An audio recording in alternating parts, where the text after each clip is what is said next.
Howdy, and welcome back to Yates American B244. I know in the last episode I said that we'd be doing some wiring, but all the work on the drivetrain motor was kind of intertwined with the wiring, so I've separated the drivetrain motor installation, and here we go.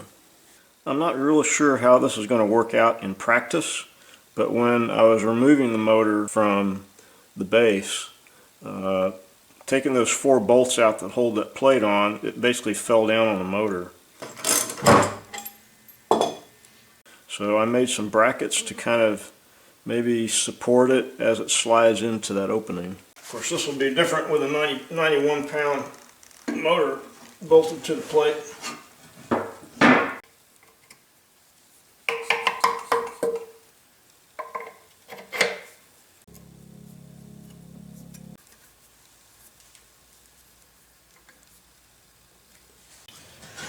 The motor and this plate together are well over 100 pounds. In addition, I've made accommodations for a wire and junction box to be outside of the plate. I'll have wires coming from the motor through this hole and into this junction box. The basic idea behind that is in the future, if I need to remove the motor, I can disconnect the wiring here and be able to remove the motor without worrying about the wiring inside the case where it's hard to get to. Let's see how it goes getting the drivetrain motor installed. So I'm going to be installing the motor without the Reeves drive installed.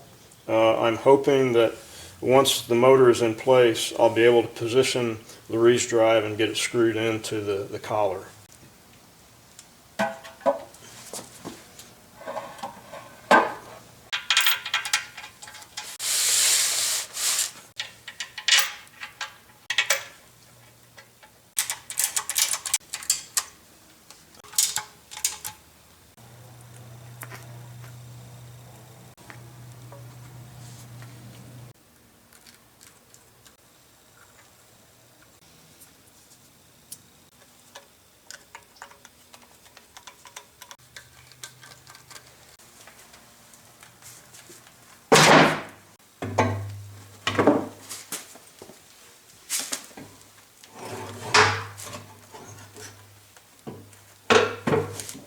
Well, it didn't take long to figure out that with the motor installed, I cannot get the Reeves drive in place.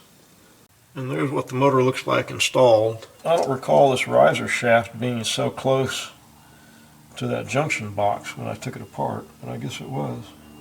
Okay, I've got the motor pulled out, and I've got the Reeves drive staged over here. I've jammed some cardboard around it so it'll stay in that hole. And then I should be able to put the motor back in and then screw in the Reeves drive. I'm still a little weirded out by that junction box being so close to that lift screw. I've moved it over as far as I can.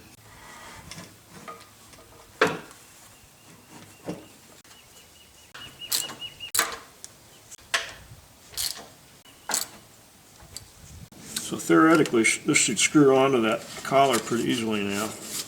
Now it's real important to note that when I finally get a belt, and I don't have a belt yet, we'll have to unscrew this in order to get the belt on.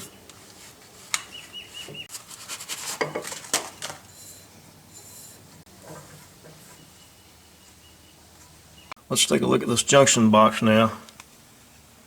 So there's maybe a 1/16 of an inch or less clearance between the junction box and that lift screw.